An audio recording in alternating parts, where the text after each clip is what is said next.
What if the earth the forests, oceans, and living breath of it all was once nothing but silent stone?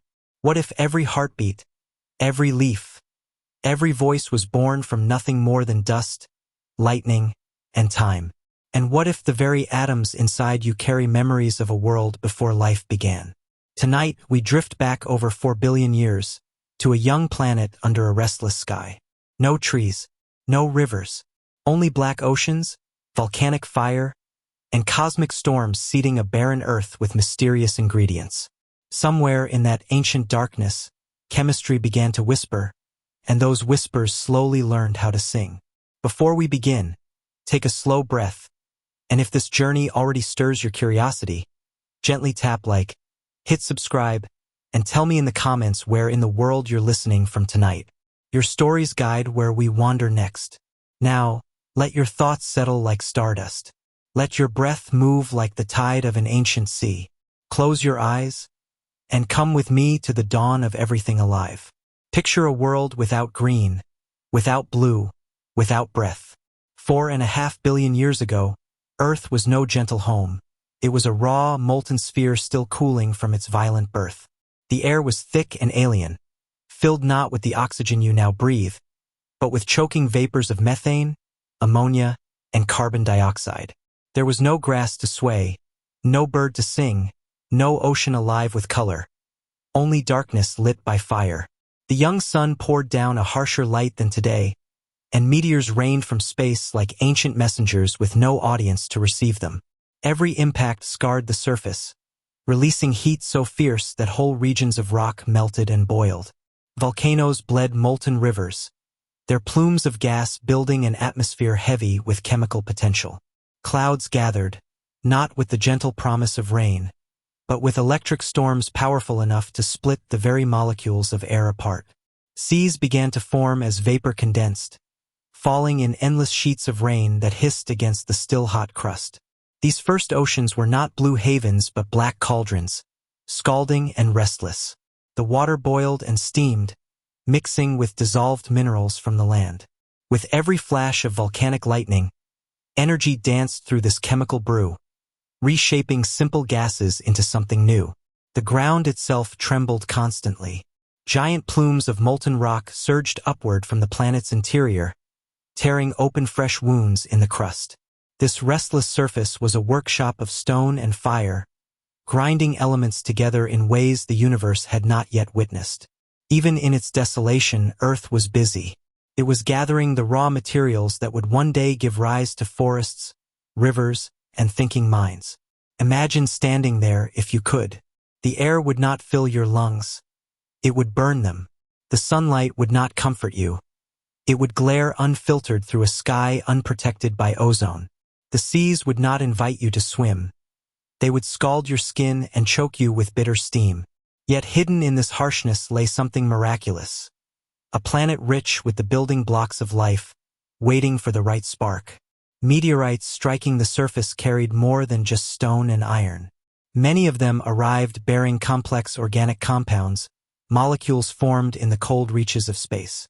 In their collisions, they released not only heat but also the seeds of chemistry that would one day awaken.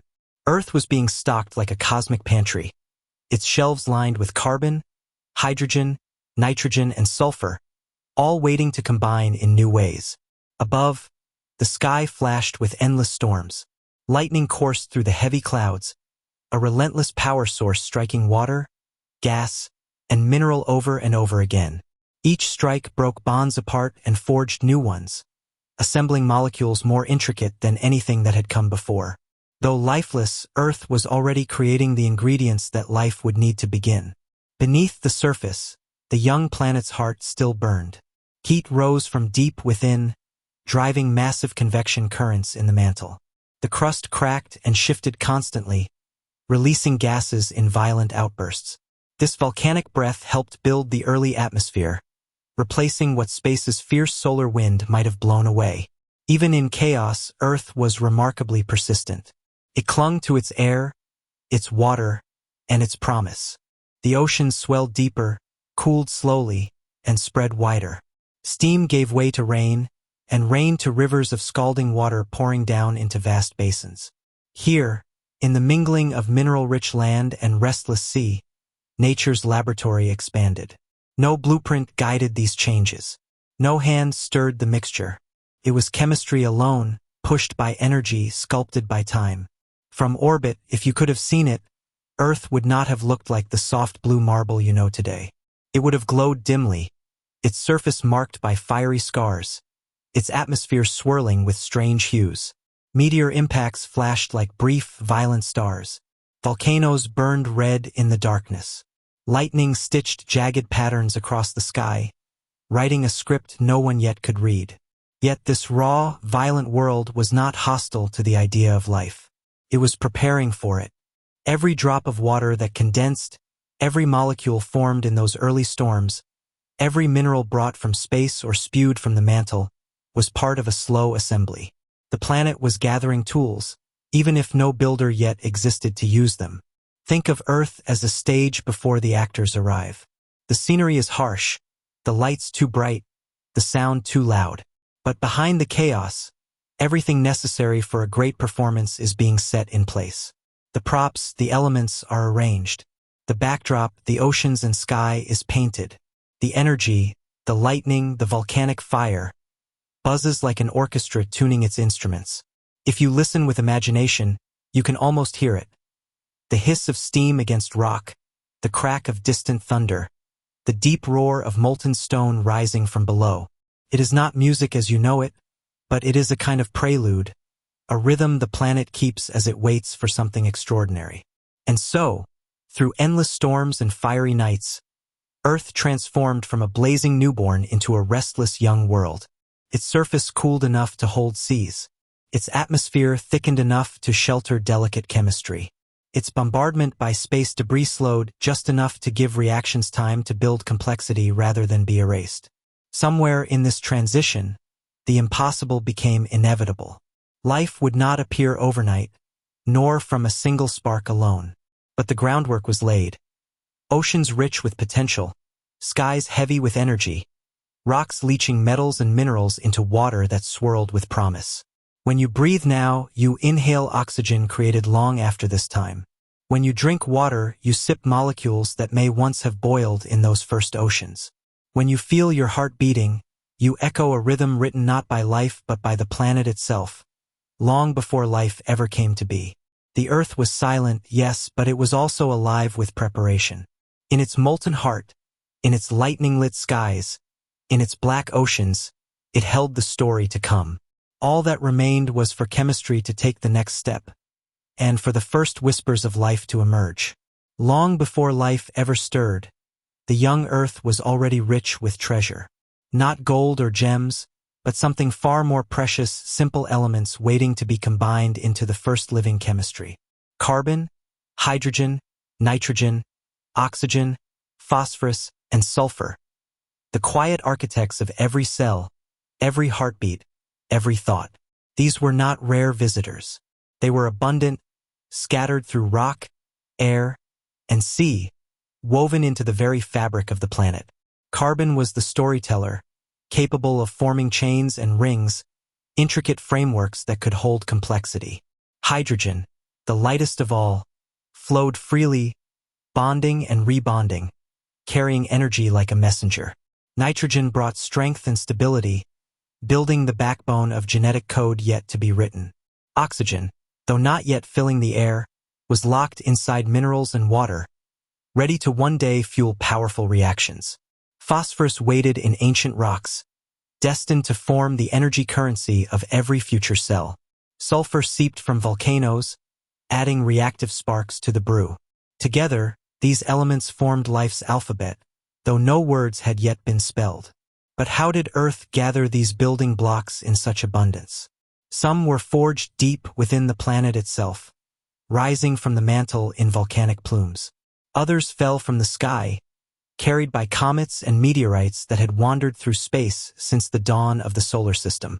These rocky messengers did not bring life, but they brought its ingredients, organic molecules crafted in interstellar clouds long before Earth existed.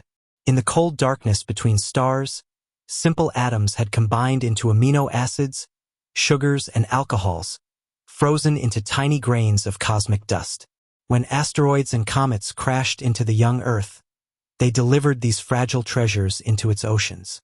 Rainfall turned acidic as it mingled with volcanic gases, leaching minerals from the rocks and washing them into newly formed seas. Here, in these restless waters, carbon mixed with hydrogen, nitrogen mingled with sulfur, and countless combinations formed and dissolved again. Lightning split apart simple molecules, while ultraviolet light from the young sun triggered reactions impossible in today's gentler skies. Every wave that crashed, every drop that boiled, every current that swirled through those oceans was an experiment running for millions of years. Think of this planet as a vast chemical laboratory without walls or rules. There were no glass flasks or polished benches, only storm-tossed coastlines, volcanic pools, and deep-sea vents. In these natural cauldrons, molecules bumped together endlessly, forming chains that sometimes broke apart, sometimes held fast. Slowly, patterns emerged. Certain combinations proved more stable than others. Certain reactions produced energy instead of consuming it. Chemistry was learning its own language. If you could shrink down and drift inside one of those ancient droplets, you would see an astonishing scene. Simple molecules floated in the warm water, colliding over and over like dancers without a choreographer.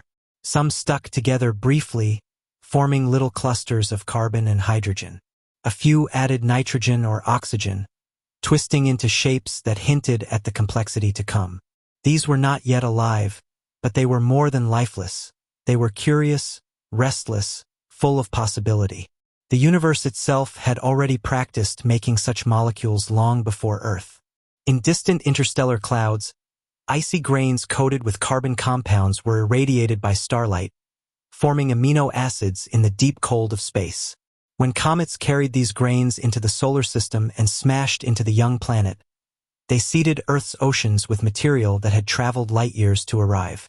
In a sense, our world was stocked not only by its own geology but by the generosity of the cosmos. Life's pantry was being filled from every direction. Meanwhile, Earth's own chemistry added its share. Volcanic eruptions belched methane and ammonia into the air, while undersea vents released iron, sulfur, and other reactive minerals. Hot rock met cold seawater, creating energy gradients that powered endless reactions. Pools near volcanoes simmered with concentrated mixtures of dissolved elements. In these pockets of warmth, complex molecules could build layer by layer, protected from the violent forces raging elsewhere. Even today, scientists find amino acids and simple organics in meteorites that fall to Earth. These modern finds are echoes of that ancient delivery system, proof that the raw ingredients of life are not confined to one world. They are everywhere, waiting for the right conditions to bring them together. It is humbling to think that the atoms in your body, carbon from distant stars, nitrogen from interstellar clouds, phosphorus from long-dead volcanoes, are unimaginably old. Long before life began, these elements wandered through space and stone, carried by winds and waters, waiting for the chance to assemble into something that could grow, move, and eventually wonder about its own origin. As the oceans of early Earth swirled with these treasures, no single reaction held all the answers. Life did not appear in a flash of magic but in countless small steps. Each drop of water, each grain of mineral-rich sand, was a testing ground. Some reactions fizzled out. Others persisted, copying themselves or forming stable patterns. Nature was not in a hurry. It had billions of years to try every combination, to fail again and again, and to slowly learn what worked. You might imagine these early molecules as letters scattered across a table. Alone, they are meaningless. But over time, they fall into place, forming words, then sentences, then entire stories. On the young Earth, the first chapter was only beginning. The alphabet of life was complete, but the script was still waiting to be written. This was the moment before the spark, before any cell divided or any strand of code copied itself. It was a time of raw potential when chemistry prepared to become biology. The seas carried the alphabet. The sky provided energy to rearrange it.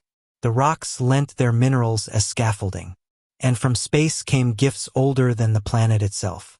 Every heartbeat you feel now, every breath you take, is built from the same handful of elements that once swirled aimlessly in those ancient oceans.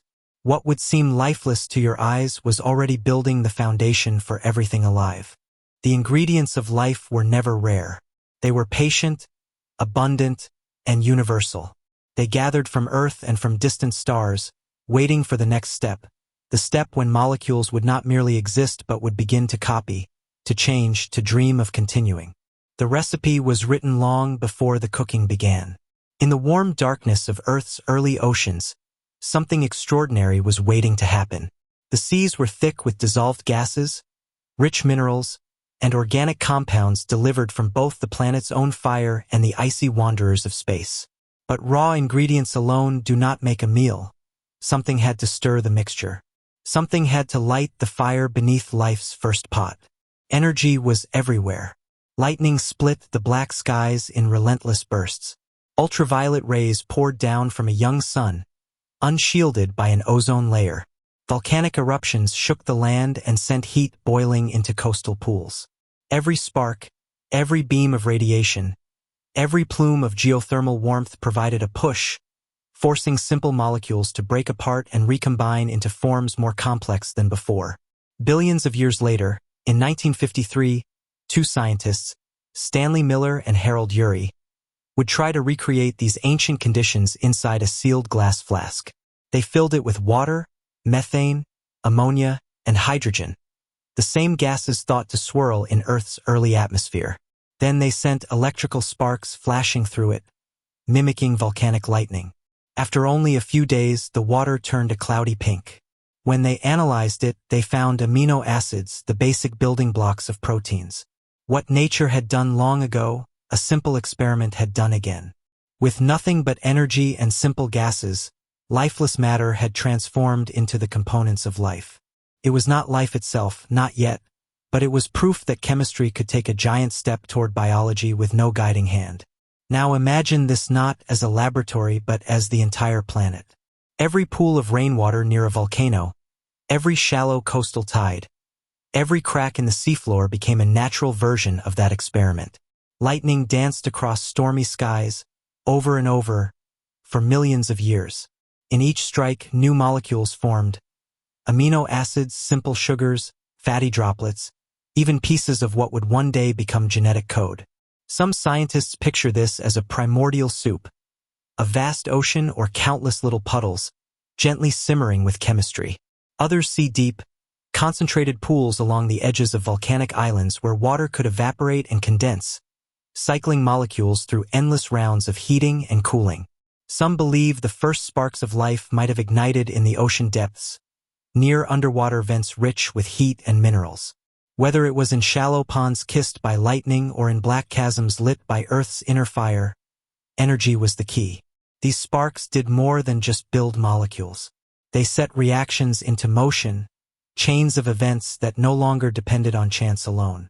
A simple compound might split apart under a lightning flash and then join with something new in the next moment.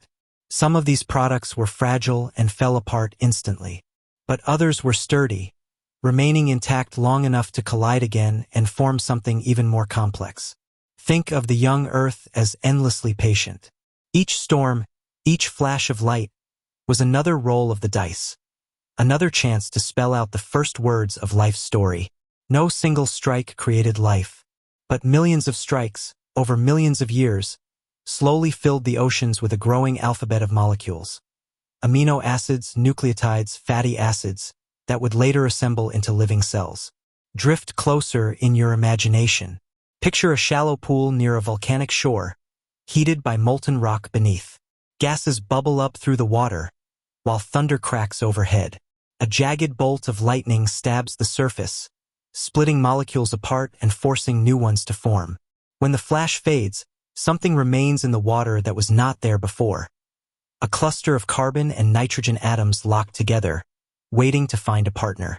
Elsewhere, another spark creates a different molecule, perhaps a primitive version of a sugar or a piece of RNA's backbone.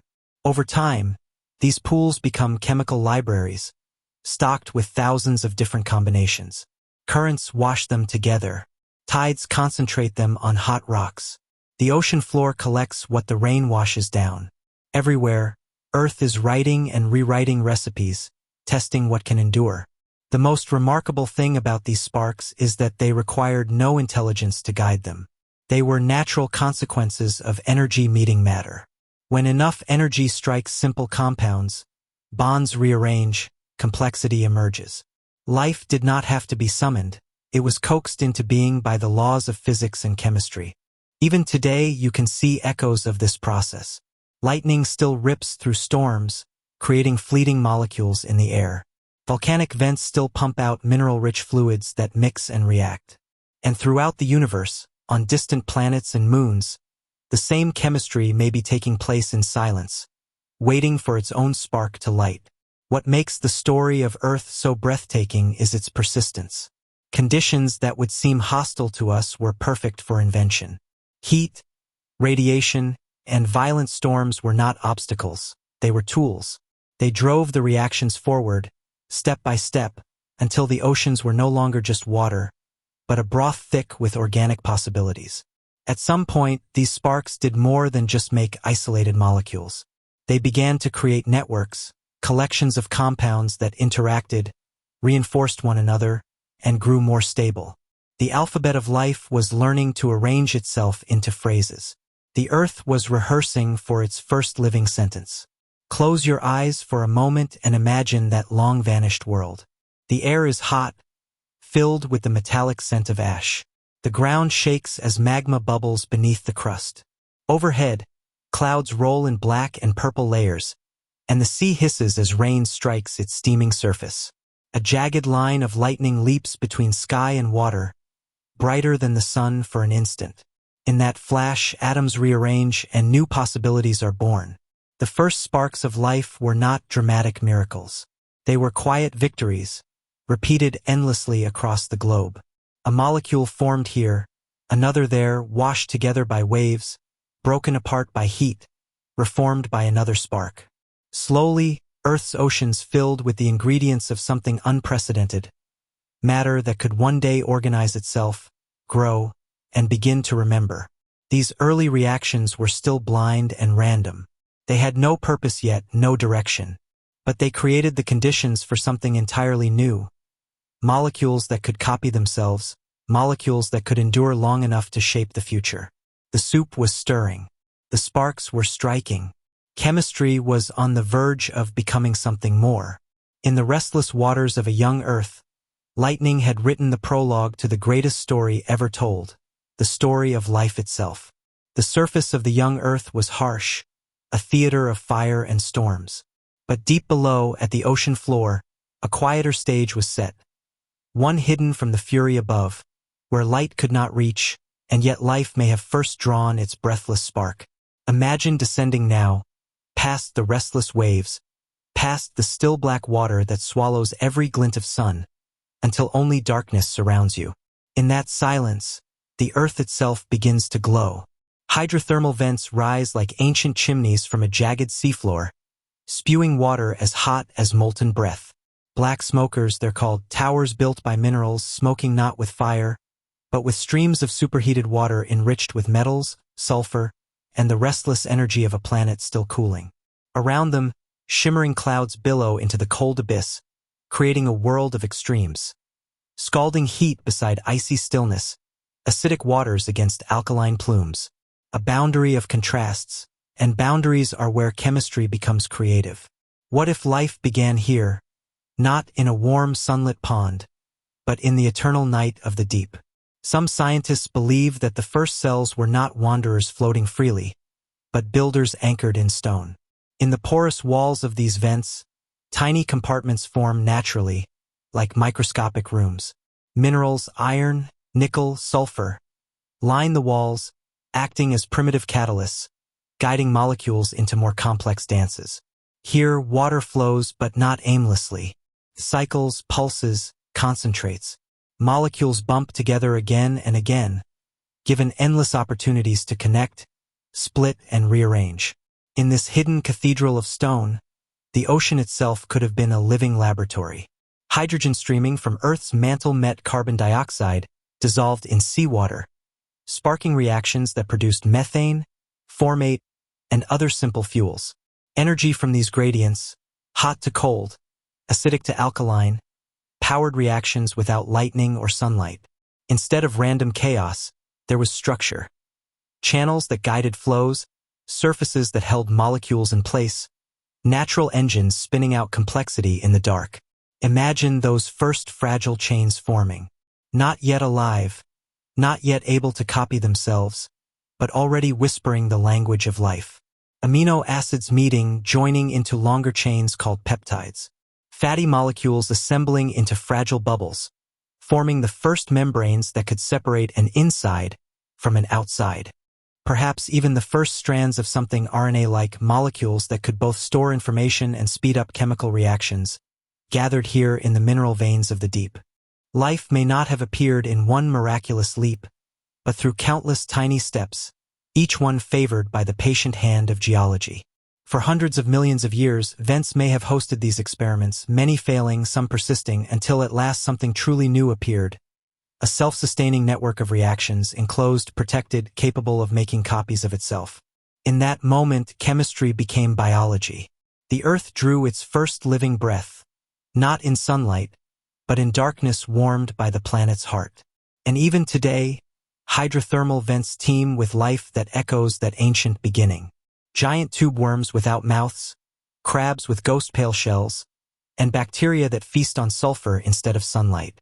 These creatures live not by photosynthesis, but by chemosynthesis, building organic matter from chemical energy, just as early life may have done.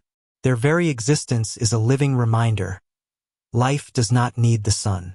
It only needs a flow of energy and the right ingredients in the right place. Close your eyes and picture it.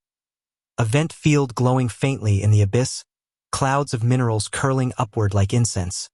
And in those swirling plumes, microscopic pioneers learning to endure. 1 billion years before the first leaf reached for light, before the first fin sliced through shallow seas, life's roots may have clung to these rocky chimneys. The ocean floor was not silent. It was humming with unseen creation. The hydrothermal origin theory suggests that life is not an accident of rare lightning strikes, but a predictable outcome when energy, water, and rock interact under the right conditions. If this is true, life might not be unique to Earth. Any watery world with a rocky seafloor, Europa beneath its icy crust, Enceladus spraying plumes into space, even distant ocean worlds we have yet to find, could host similar vents, similar chemistries, and perhaps similar sparks of life. As you breathe slowly now, think of those deep seas, untouched by light, where pressure crushes and heat boils, yet life could still take hold. Let the image settle. Rock and water, meeting in darkness, whispering the first syllables of the living world. Life, fragile yet stubborn, beginning in a place no human eye would see for billions of years. And as we rise gently from this abyss, remember, every cell in your body carries traces of that origin. The chemistry that shaped you may have been born in the cradle of stone and sea, under the weight of an ocean, at the edge of fire and cold. You are, in a way, a child of the deep. Now the question becomes, once life began, how did it learn to grow, to change, to fill the oceans and sky? How did these fragile molecules evolve into creatures that could swim, crawl, and dream? In the next chapter, we follow life's first steps as it spreads across the ancient Earth. Imagine holding a small stone in your hand, one that has fallen from the sky. It looks unremarkable, dark, pitted, perhaps streaked with flecks of metal. Yet inside, it carries something astonishing: the building blocks of life itself. Could these celestial visitors have sown the first seeds of life on Earth? This idea has a name as ancient as it is bold: panspermia. The word means seeds everywhere, and it suggests that life, or at least its ingredients, may not have started here at all. Instead, they may have arrived riding cosmic messengers. Asteroids, comets, and meteorites that rain down on a young, chaotic Earth. When scientists cracked open meteorites that landed in places as far apart as Australia, Antarctica, and the American Midwest, they discovered something extraordinary. Inside these space rocks were amino acids, the very molecules that build proteins in every living thing. Not only amino acids, but also sugars and nucleobases, the chemical letters of DNA and RNA. These are not contaminants from Earth. They formed in space, forged in the cold darkness between stars, long before they ever fell to our planet. If this is true, it reshapes how we see life's origin. Maybe Earth didn't have to invent every single piece from scratch. Maybe it just had to gather them, like a child picking up fallen seeds from the wind, planting them in soil that was warm, wet, and ready. Imagine the early solar system. Planets still forming, asteroids smashing into one another, comets sweeping long icy tails. In this cosmic billiard game, fragments were constantly being exchanged. Some were blasted off one world by an impact and captured by another. If even a single microbe could survive the violent launch, the deep freeze of space, and the fiery fall through a new atmosphere, then life could hop from world to world like a cosmic hitchhiker. Is there evidence that such survival is possible? Surprisingly, yes. In laboratories and on spacecraft, hardy microbes have endured conditions that would kill almost anything else. Searing radiation, bitter vacuum, and temperatures colder than liquid nitrogen. Some spores can remain dormant for millions of years, waiting patiently for a chance to wake up. And so the thought lingers. If life came from the stars, we are truly children of the cosmos. Our DNA might carry echoes of ancient clouds that swirled long before Earth was born, dust enriched by dying stars, molecules assembled far away and delivered across light years. Yet this is not the end of the story. Even if the seeds came from space, Earth itself was the nurturing ground. Our planet offered warmth, water, and energy. Here, those seeds didn't just drift, they sprouted. Whether they began as frozen molecules thawed in volcanic pools, or as dormant microbes stirred by ocean tides, they needed Earth to grow. Panspermia doesn't solve every mystery. It shifts the question rather than erasing it. If life began elsewhere and came here, then where and how did that life begin?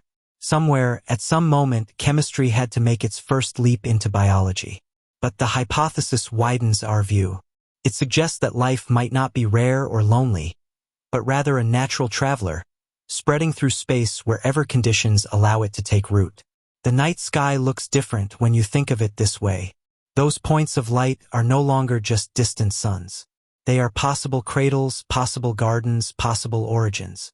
Perhaps we are not just inhabitants of Earth, but citizens of a much larger community of life, scattered, waiting, unseen. And so we return to our small stone, our humble meteorite. What seems like a lifeless rock is, in truth, a messenger. Its amino acids and sugars whisper of ancient stars, of interstellar clouds, of journeys across billions of miles. They remind us that life may not have waited for Earth to awaken. It may have been carried here, ready to bloom.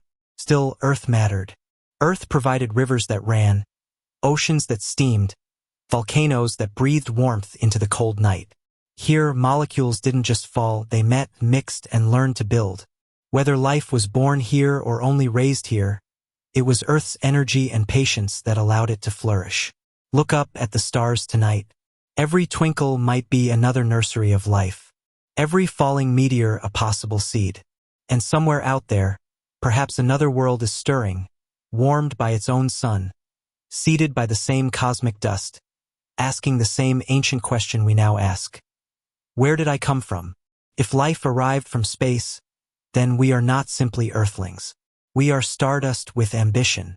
We are the universe becoming aware of itself, step by step, molecule by molecule. And Earth, our gentle blue cradle, was where the cosmic seed finally cracked open and began to grow. Before there were cells, before there were creatures, before there was even what we would comfortably call life, there were molecules floating in a restless sea. They were not alive. They had no minds, no intentions. And yet, in their silent movements, something astonishing began to stir. A faint longing, not of thought, but of structure. You could almost say these molecules began to dream of staying the same, to dream of immortality. Imagine a strand of RNA adrift in a warm tide pool or a deep volcanic vent. Not DNA, that double-helixed archivist would come later. RNA was simpler, a single thread of linked building blocks. could carry information, but it could also do something more. It could act. In the right shape, it could twist and fold into tiny machines, catalyzing reactions all by itself. No proteins required. No complicated cell membranes to protect it. Just chemistry, raw and unguarded, learning a new trick. This is the heart of the RNA world hypothesis. That long before life had a body, it had a memory. And before that memory became bound up in genetic code, it was simply a sequence that could make more of itself. Not perfectly, not with purpose, but enough to leave a trace of its pattern in the next generation of strands. Picture a pool warmed by the sun, or seeped by the heat of the earth below. Raindrops fall, lightning flashes, volcanic plumes breathe gases into the air. In these chaotic, shifting conditions, simple molecules assemble from the raw ingredients of carbon, hydrogen, nitrogen, and oxygen. Among them are nucleotides, the little letters that can link up to form RNA. Most combinations are nonsense. They appear, then break apart, vanishing into the background. But some chains endure a little longer. Some fold into shapes that help them last. And some, in the greatest surprise of all, help other chains form or even help themselves copy. There is no grand design in this. Just probability, playing with immense numbers of trials over immense stretches of time. Yet every now and then, chance throws the dice and a strand lands in a configuration that is ever so slightly self-sustaining. When a molecule happens to assist in its own preservation, even crudely, that pattern lingers. In the slow churn of chemistry, this is as close to ambition as nature gets. Close your eyes and imagine a molecular dawn. No sound of birds. No rustling leaves. Just the quiet ripple of water over stone. In that stillness, these fragile strands are passing along their shape like a whispered secret. One becomes two. Two become four. The copies are never exact, but the echo is strong enough to survive the morning's heat, the evening's chill. A message written not in words, but in the geometry of atoms, is learning to persist. What would such a molecule feel if it could feel? Perhaps it would sense no more than the satisfaction of continuing to exist, of not dissolving back into chaos. It would have no consciousness, no sense of self. Yet its very being says, I was here once, and I will try to be here again. Soon, these self-copying molecules find companions. Other strands join in, forming small networks. They swap parts, catalyze each other's formation, stitch fragments together. Chemistry is beginning to organize itself, not by intention but by opportunity. And slowly, imperceptibly, the most stable, the most cooperative molecules begin to dominate. The dream of immortality is not just a dream anymore, it is a process. But copying is never perfect. Each strand carries tiny errors, mutations, that creep in with every replication. Some are useless or fatal. The strand falls apart and leaves no descendants. But now and then, a small error is beneficial. A slightly different fold makes a strand more efficient at copying itself. And just like that, natural selection has entered the stage. Even before there were cells, before there were creatures, there was already a kind of competition, patterns of chemistry struggling to remain. Think of it as a pre-biological rehearsal for life. The molecules are actors without costumes, without scripts, learning their lines through trial and error. In this silent theater, RNA performs both as memory and machine. It is the ancestor of both the genetic code and the protein tools that will one day build entire worlds of living things. And yet, the dream of immortality remains fragile. These strands are easily broken by heat, radiation, or hungry chemicals in their surroundings. They need protection. They need stability. They need a home. Soon, they will find it in tiny bubbles of fat and water protocells, but not yet. For now, they float free, stitching and rest-itching themselves, surviving on the thin edge between order and disorder. Pause for a moment and let that image sink in.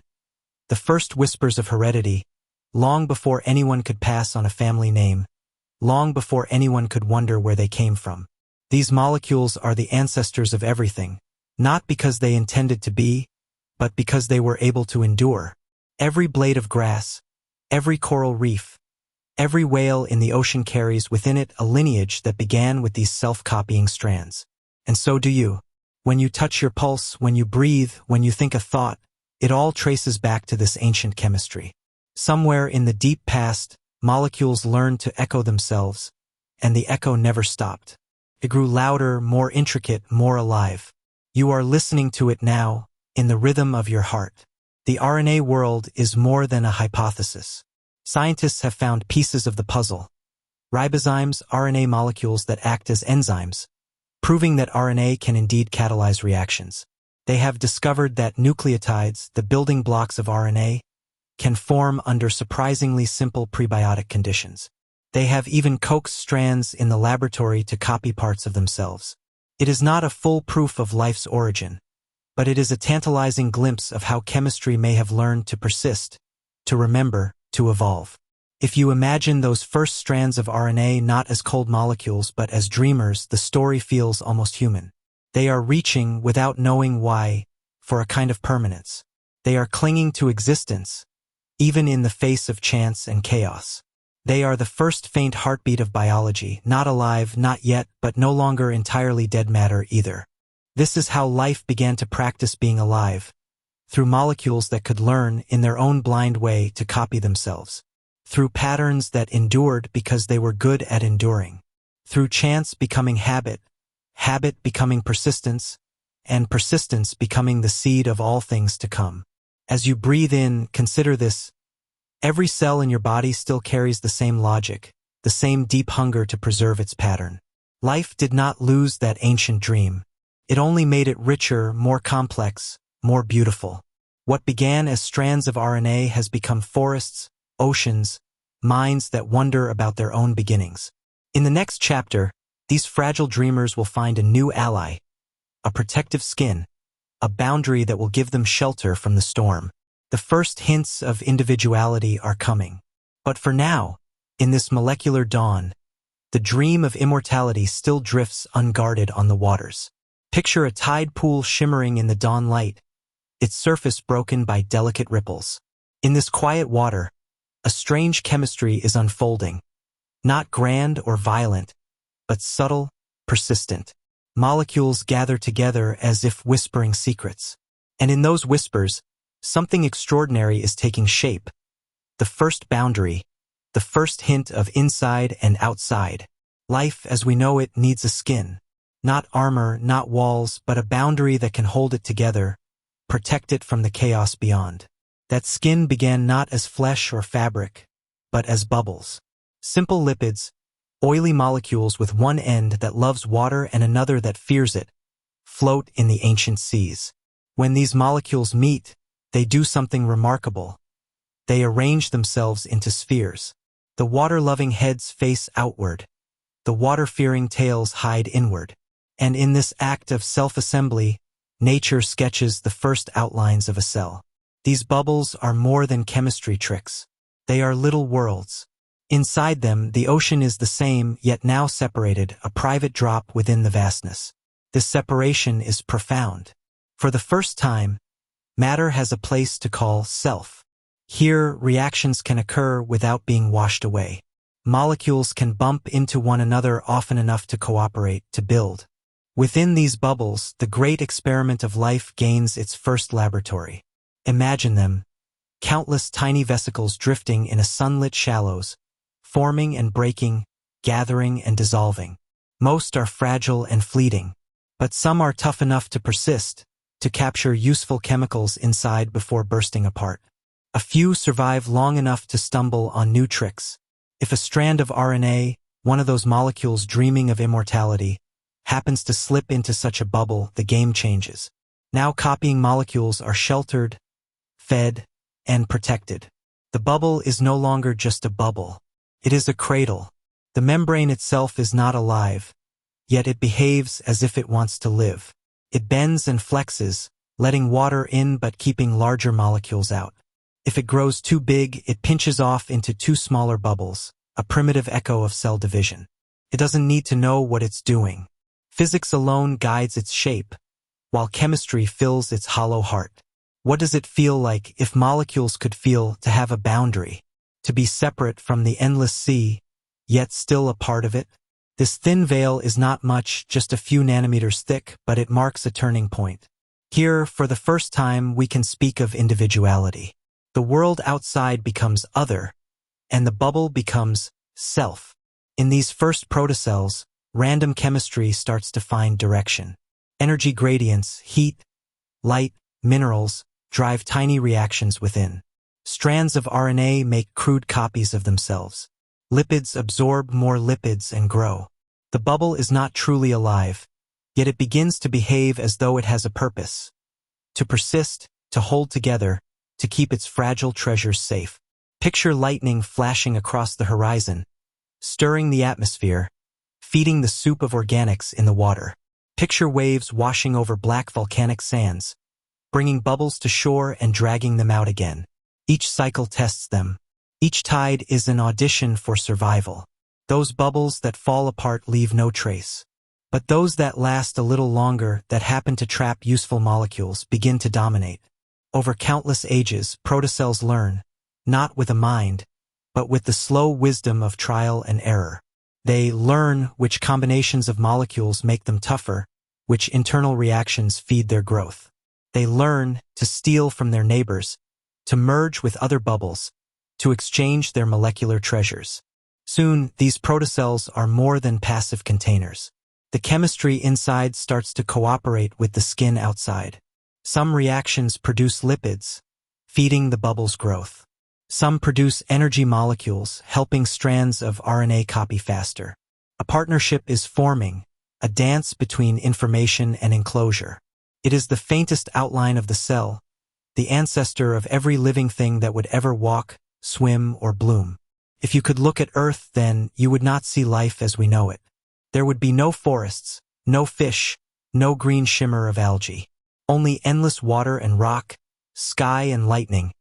And within the tide pools, tiny shimmering spheres invisible to the naked eye. Yet within those spheres, history is stirring. The blueprint of all future creatures. Amoebas, ferns, whales, people. Waits patiently in molecular whispers. Over time, some protocells become more stable. Their membranes are made of tougher lipids, less likely to break.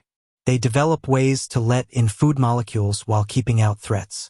Inside, RNA learns to cooperate with simple proteins, tiny helpers made of amino acids. Together, they form primitive machines. The bubble is becoming a factory. And then comes the quiet miracle of self-replication, not just of the strands inside, but of the entire package. A protocell grows, takes in new lipids, copies its RNA, and then splits into two daughters carrying the same precious cargo. No longer must life depend on chance assembly. The first whispers of heredity have begun. What started as a fragile sphere of lipids has become the ancestor of the first true cell. It is still blind, still unaware. It has no will, no plan. Yet by enclosing chemistry within a skin, nature has made the leap from scattered reactions to a coherent system. A bubble has become a body. This moment, invisible, unmarked, is as monumental as the first star igniting in the darkness of space. It is the spark of identity, the dawn of I. Though still just chemistry, these protocells foreshadow everything to come. Competition, evolution, adaptation.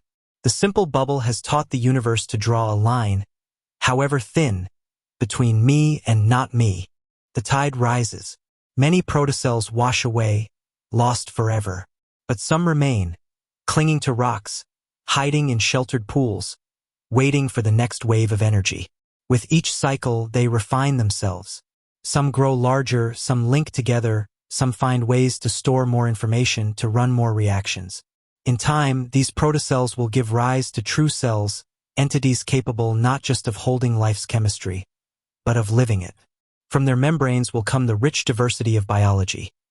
Plants with tough cell walls, animals with soft, flexible skins, nerves and brains enclosed in protective sheaths. But it all begins here, with a bubble, a whisper, and a dream of permanence. The first cells will not leave fossils we can easily see. They are too small, too soft. Their story is written in the language of chemistry, not stone.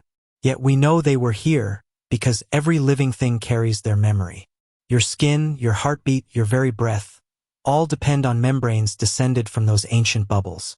From random molecules to droplets with direction, life has crossed another threshold. The sea is still vast and silent, yet within it, countless tiny spheres float with secrets inside. And soon, the next great transition will come, from mere survival to true metabolism, from chemistry to biology, from dreaming molecules to a living dawn. When does a spark become a flame? When does a river of reactions become a living stream? The line is not sharp. It is soft, like dawn on the horizon. A gradient from night to day, where darkness still lingers even as light begins to spread. The earliest chemistry of Earth had already grown ambitious. Molecules copied themselves. Lipid bubbles held tiny worlds inside. Energy flowed, powered by vents, lightning, or sunlight scattered on shallow shores. But none of this, strictly speaking, was alive. These were rehearsals before the first act, dressings of the stage before the players walked on. What separates life from its chemical ancestry is not magic but continuity. A living thing is not defined by a single molecule or a single spark of animation. It is defined by cycles, by persistence, by systems that feed, repair, and reproduce themselves. Somewhere on the early Earth, chemistry learned to do exactly that. Imagine a small tide pool, warm and rich with dissolved minerals. Lipid bubbles form and pop as waves lap against the shore. Inside some of these bubbles, strands of RNA coil like sleeping snakes. Outside, volcanic gases hiss into the air, and rain carries new building blocks into the pool. A reaction happens by chance, one strand copies another, not perfectly but well enough to continue. In the chaotic chemistry of the young planet, that little bubble does not merely exist. It endures. Over countless cycles of day and night, molecules like these grew more skilled at holding themselves together.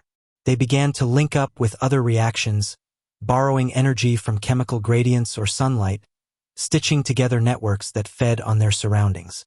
A strand that made itself a better bubble survived longer. A bubble that protected its strand from destruction outlasted the fragile ones that burst too soon. This was not yet biology as we know it, no cells, no DNA, no proteins. But it was a long, slow sunrise. In the deep ocean, near hydrothermal vents, other bubbles tried their own experiments. Mineral walls served as natural reactors, trapping molecules in tight spaces where reactions ran faster. Simple metabolisms, chains of reactions that produced useful energy, began to hum inside these mineral cages. They drew power from heat and chemistry, not yet from sunlight. No one was there to see it, but Earth was busy solving an ancient riddle. How do you turn a collection of ingredients into something that eats, grows, and evolves? The first answer was simple. Don't let the reaction stop. Wherever energy could flow continuously, life's forerunners took root. Wherever reactions fizzled, they left no trace. Life is not a single invention, but a tapestry woven from many threads. The copying molecules of the RNA world joined with the lipid bubbles of the membrane world. Together, they created something more stable than either alone, a system that both stored information and sheltered it. Later came proteins, shaped with exquisite precision, to act as catalysts far better than RNA alone could manage. Each innovation added resilience. Each step made the system harder to extinguish. When we look back, it is tempting to draw a neat line. Here is chemistry. Here is life. But nature drew no such boundary. A bubble that copies its contents is already on the path. A strand that repairs itself after damage is already learning persistence. Life did not spring into being in a single lightning strike or a single tide pool. It was coaxed, slowly, like fire nurtured from embers. And then, somewhere, somehow, the threshold was crossed. A protocell arose that was not just chemistry but something more. It could use energy from its surroundings to build itself. It could divide into daughters that carried the same molecular memory, could change, adapt, and leave descendants. From that moment on, the planet was no longer silent.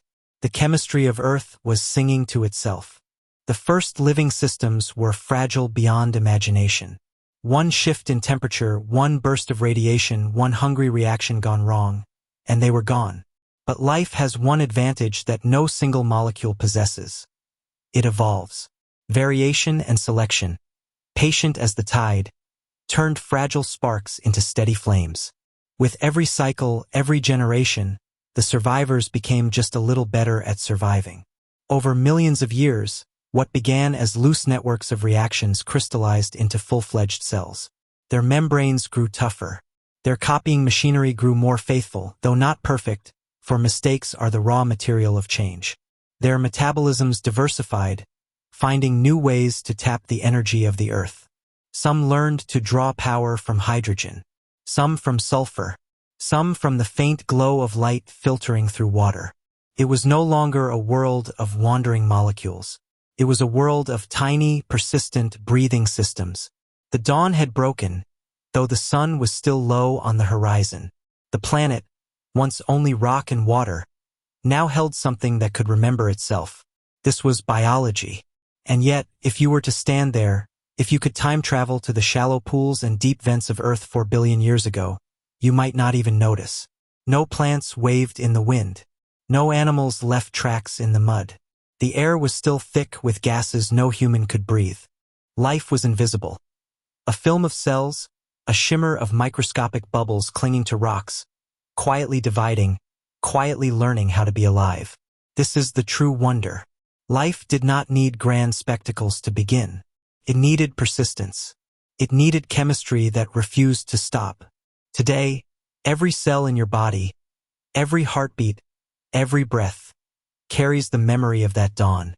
The same molecules that once floated free in primeval pools now labor inside you, passing energy hand to hand, copying themselves with astonishing fidelity. You are a walking echo of that long sunrise, proof that once chemistry becomes biology, it never lets go. From here, the story quickens. Cells will learn to harvest light. They will change the very air of the planet. They will multiply into endless forms, creatures of every size and shape, from bacteria to blue whales. But in this quiet chapter of Earth's history, it was enough simply to be, to turn from fleeting reaction to something that endures, to take one small step from night toward day. The world was no longer just chemistry. The world was alive. The first breath, the first light. Before there were forests waving green arms to the sky, before coral reefs glowed like underwater cities, before even the quiet carpets of moss, there were only oceans rich with hidden life. These early cells lived in darkness, fed by minerals seeping from vents or by reactions deep within the earth. They did not yet know the sun, but above them, light poured endlessly over the seas. Photons, small, restless packets of energy, fell onto the water like silent rain. For millions of years, this gift went unused.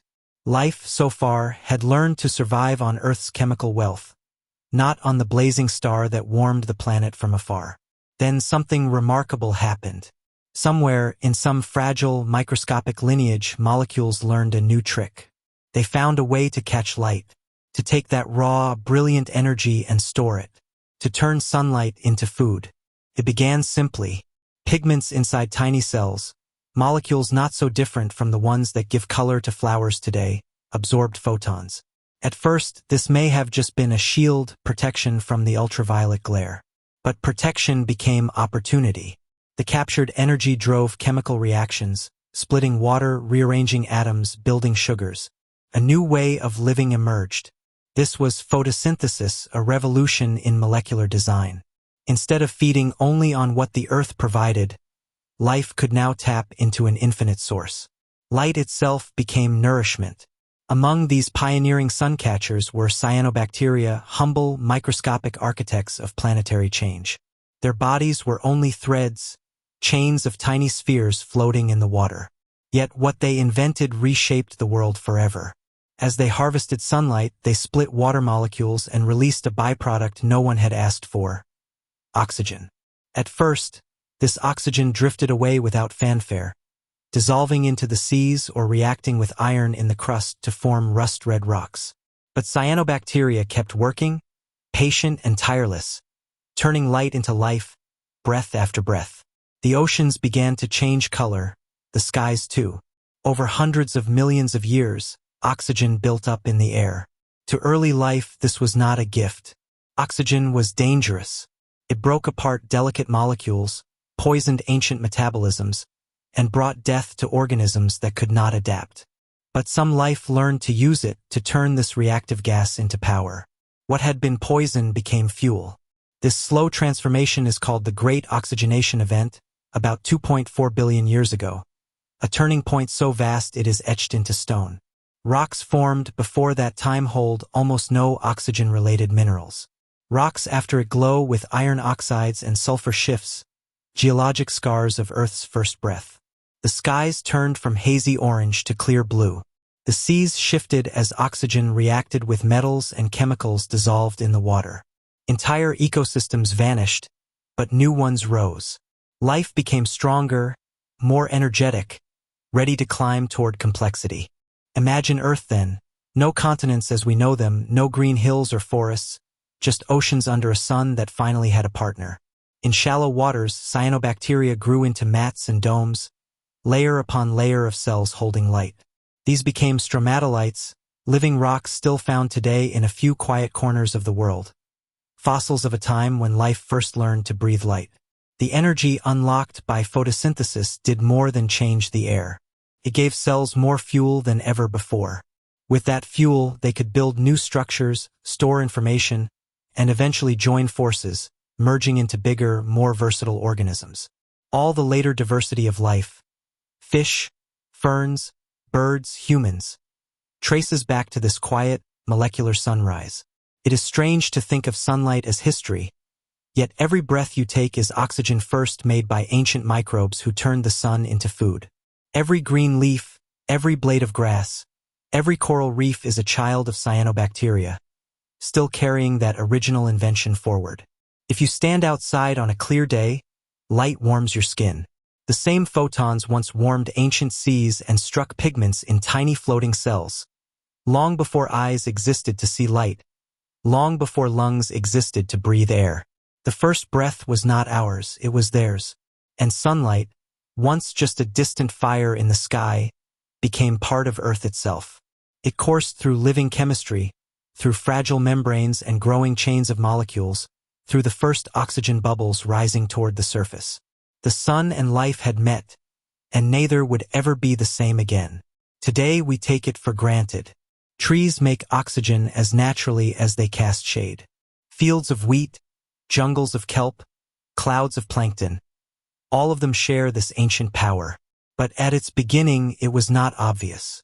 It was invention. It was risk.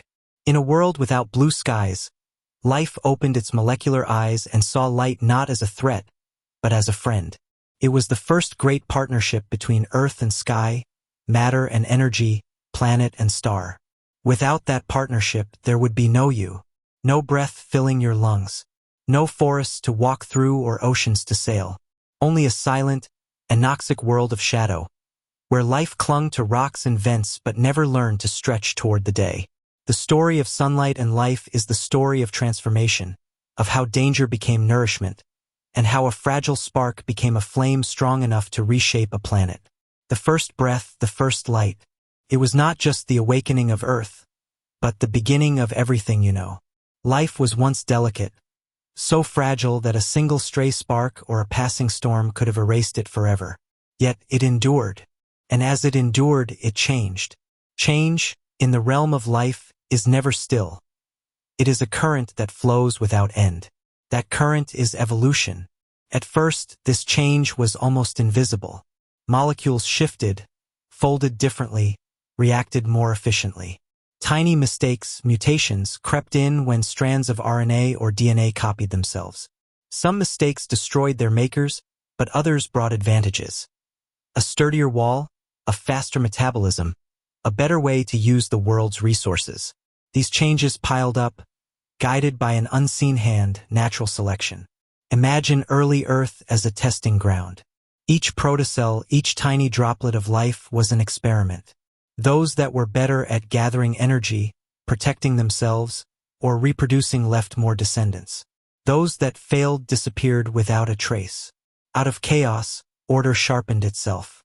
Out of endless trial and error, life became less of a whisper and more of a song. Over eons, single molecules became communities of molecules.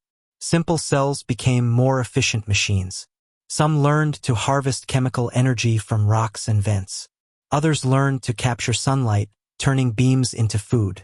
These were no longer mere passengers of chemistry. They were navigators steering their own survival. Natural selection did not sleep. Every generation carried tiny differences, and the environment chose which survived. A cell that could repair its own damage outlasted those that could not. A cell that could move toward food, by crawling, wriggling, or swimming, outcompete those that drifted helplessly. Small steps built into great leaps, though each leap took millions of years. With evolution awake, life became inventive. Structures appeared that had never been seen before. Protein machines to build and rebuild, membranes that bent and folded, little propellers that spun like corkscrews. Some cells banded together, finding strength in unity. Others turned competitive, preying on their neighbors. Life diversified not just in shape, but in strategy. What had been fragile sparks were now growing flames. Life no longer merely survived by chance. It adapted, improved, and spread. Even catastrophic events like asteroid impacts or massive volcanic eruptions could no longer wipe it out completely. Somewhere, in some deep vent or quiet pool, cells always endured. The flame of life was harder to snuff out. Evolution also built complexity piece by piece. Tiny errors in copying DNA sometimes produced proteins with new abilities. A single mutation might let a cell process a different food source, resist a toxin, or thrive in heat or cold. When these changes worked, they were kept and passed on.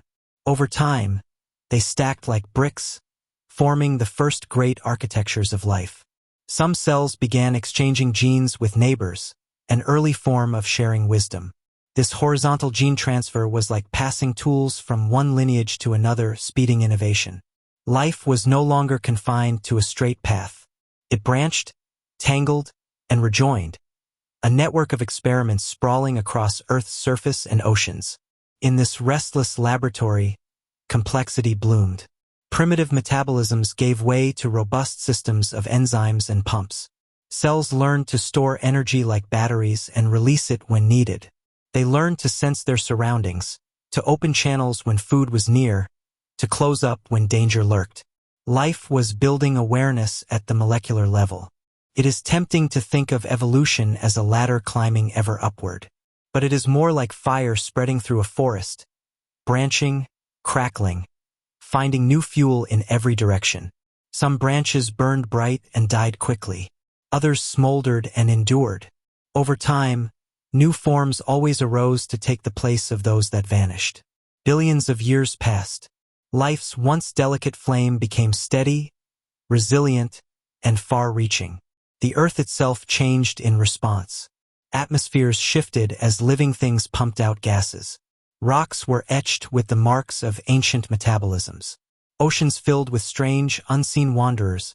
Cells swimming, dividing, competing, evolving. The spark of natural selection had ignited an endless engine. No designer was needed, no master plan was written. Yet out of blind trial and error came the intricate beauty of adaptation. A cell's tail could spin like a motor.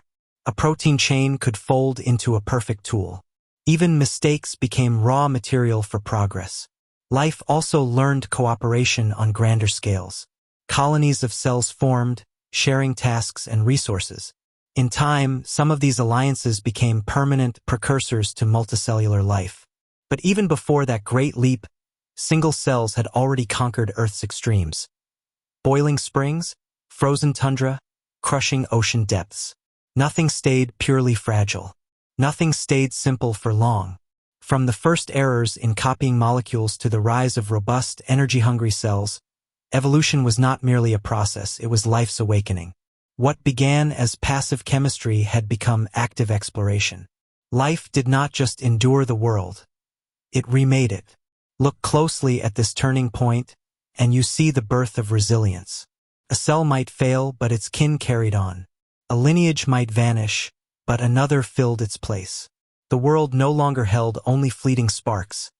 It held a flame that could leap from torch to torch, burning brighter with every passing age. This flame would one day shape mountains and carve rivers, though it did not yet know it. It would swim, crawl, walk, and think. But for now, it glowed steadily, spreading cell by cell across the globe, finding every niche, every corner, every opportunity. Evolution had woken up, and it would never fall asleep again. The Earth has always been a writer. Long before pens, long before hands, long before eyes could read, it kept its stories pressed deep into layers of stone. If you know how to look, the pages are everywhere. Cliffs that rise like open books, desert mesas sliced to reveal their hearts, ocean floors littered with the debris of vanished worlds. Life, once it awoke, began leaving fingerprints. They were not obvious. No bones, no shells, no teeth to tell dramatic tales. The earliest organisms were small, fragile, and soft, yet even they could not help but shape the planet. They altered the chemistry of oceans. They left behind faint carbon signatures in ancient rocks. They formed strange, lumpy mats called stromatolites, layer upon layer of microbes building mineral domes in shallow seas. These humble formations are among the oldest fossils we know, stretching back more than 3.5 billion years.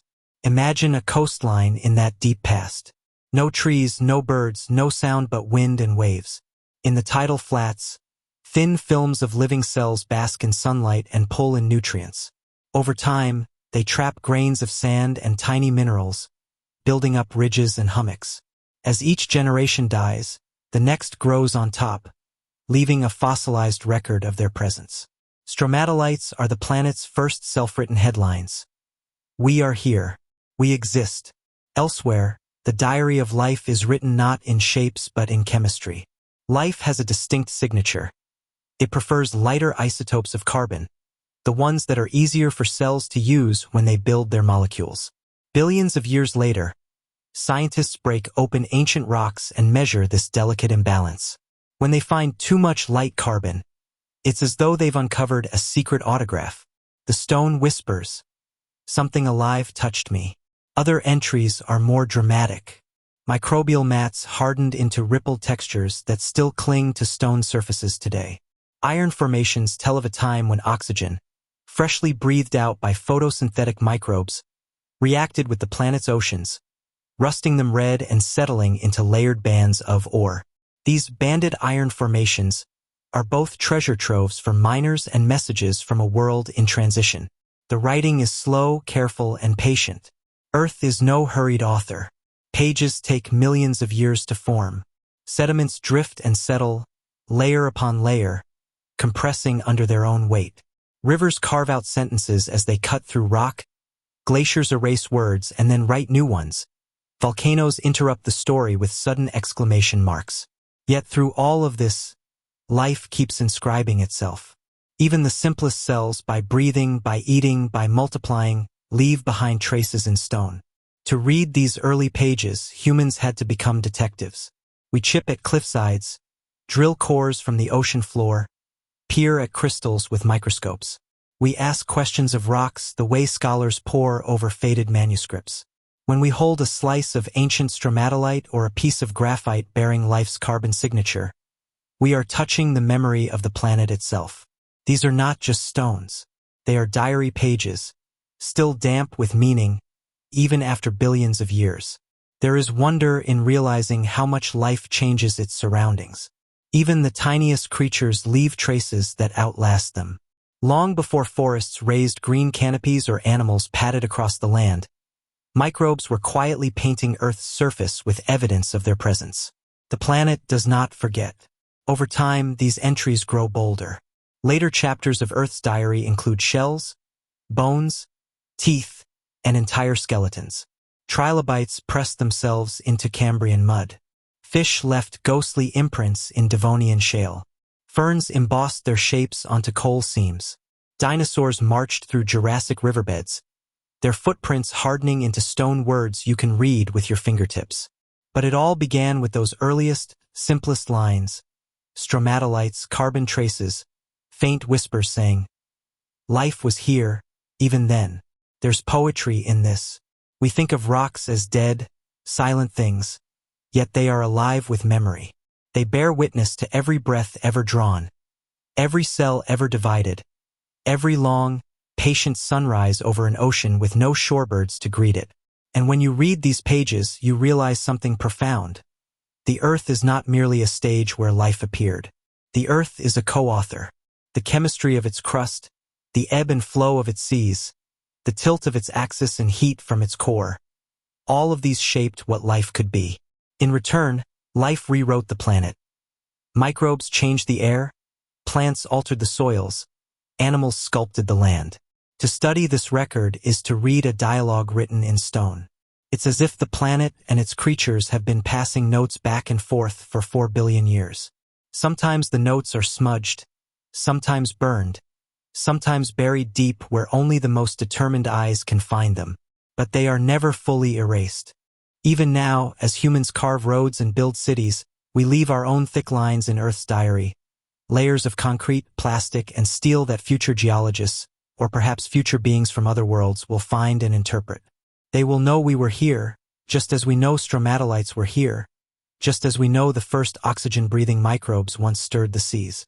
So when you pick up a pebble, remember, you might be holding a page from the earliest chapters of life's story, not written in ink, not bound with paper, but preserved by pressure, heat, and time. The stones beneath your feet are speaking. They say, I remember when the world was young. I remember when life first touched me. I will remember long after you are gone. And with that, the diary continues, page after page, written not for us, but waiting patiently until someone comes along who knows how to read. The question hangs in the silence of space, older than humanity itself. Are we alone? From the first spark in Earth's oceans to the thriving forests and coral reefs of today, life has proven itself stubborn, creative, almost inevitable. Yet when we look up at the night sky, past the shimmering veil of our own atmosphere, we see only darkness punctured by distant suns. If life arose here, could it not arise there, on worlds we have never touched, around stars we have never named? Imagine Earth in its youth, a world without footprints, where the only witnesses to dawn were the waves and the wind. Now imagine countless other planets, spinning unseen, with oceans unbroken by oars, clouds unbroken by wings. Are they waiting in silence for chemistry to awaken, as it did here? Or have they bloomed already, shouting their existence in languages we cannot yet hear? The same elements that danced in our primordial seas, carbon, hydrogen, oxygen, nitrogen, are scattered like seeds throughout the galaxy. The same stardust that formed our bone swirls inside every nebula, every newborn sun. Astronomers now know that planets are not rare jewels, but common stones in the cosmic riverbed. Almost every star we see may host worlds of its own. Some will be barren deserts or frozen spheres, but some will be just right, blue with oceans, green with potential, golden with sunlight. If life is a cosmic tendency rather than a cosmic accident, then the universe may be alive with whispers we have yet to translate. Microbes clinging to Martian rocks. Strange creatures swimming in the buried oceans of Europa or Enceladus. Even civilizations, perhaps, far away and long gone, their radio waves fading into silence as their suns aged and dimmed. We are only just beginning to listen, our ears pressed to the infinite wall of night. And yet, silence is all we have heard. No messages, no signals, just the cosmic hush. Some call this the Great Silence or the Great Filter. Perhaps life is exceedingly rare or fragile or short-lived. Perhaps we are early, stepping onto the stage before anyone else has arrived. Or perhaps civilizations always burn too bright, too fast, vanishing before they can announce themselves. It is a sobering thought. The same creative force that lifts molecules into life may also scatter them back into dust before they learn to endure. Still, Earth herself offers hope. For billions of years, life survived every catastrophe the planet could muster. Volcanic winters, asteroid strikes, shifting continents, frozen seas. Again and again, the flame went low, but never out. If life is this tenacious here, why not elsewhere? Why not everywhere? We search not only for life as we know it, but life as it could be. Perhaps in liquid methane lakes under the orange haze of Titan. Perhaps in clouds high above Venus, where droplets could harbor floating microbes. Perhaps in exotic chemistries that make our own DNA look provincial and quaint. Life may be a universal artist, painting with colors we have not yet learned to see. And as we search, we also turn inward. The question, are we alone, is really two questions. Is there life beyond Earth? And what does it mean to be alive here? When we discover a microbe on Mars, or find biosignatures in an exoplanet's atmosphere, will we feel less unique or more connected? Will we see ourselves as one spark among many, or will we finally understand the preciousness of the spark we already carry? Every telescope we launch, every probe we send, is a message written in human curiosity. We may not yet receive answers, but we are already part of the conversation. Our questions are the first words of a species learning to speak beyond its cradle. Look up tonight. The stars you see are suns, each with its own story, its own retinue of worlds. Some are young and fierce, some ancient and fading. Somewhere, perhaps, life is looking back, wondering the same thing. Are we alone? Maybe, just maybe, we are two children calling across a vast playground, our voices faint but full of wonder. Even if we find nothing, no bacteria on distant moons, no civilizations whispering through the ether, the act of searching changes us. It reminds us how rare and fragile our own world is. It reminds us to keep the oceans blue, the forests green, the air breathable. Because for now, Earth is the only home we know. But hope is stubborn. Like life itself, it resists extinction. The same drive that pushed molecules to copy themselves, that built cells from bubbles and membranes, now builds rockets and detectors and dreams.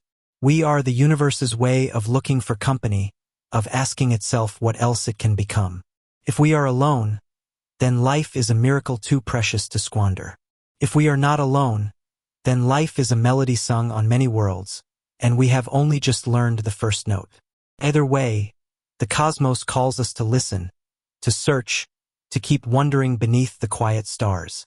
And as you close your eyes tonight, drifting towards sleep, remember, the atoms of your body once belonged to stars, to oceans, to ancient microbes and forests long vanished. You are not separate from the universe, you are its child, its question, its answer. Whether life began in a warm little pond, in deep-sea vents, or under the gaze of distant suns, it carries forward in you. The story of life is still being written. Perhaps one day, we will turn a radio dial or peer into a telescope and find that we are not the only authors. Until then, our task is simple and profound: to keep the flame of life burning, to protect it, to cherish it, and to keep asking the oldest question of all. Are we alone? The night sky waits, silent but full of promise. And maybe, just maybe, someone or something is waiting too. And now, as the night folds around you, we return to where we began. Under a quiet sky, wondering how a world of stone and water learned to dream. We traced the ingredients of life, the first sparks, the first whispers of order. We followed fragile molecules as they learned to copy themselves, watched bubbles become cells, and saw sunlight turn breath into power. We walked through the pages of Earth's diary, where every layer of stone remembers a chapter of life's unfolding story. And yet, the question is still open. How did life truly begin?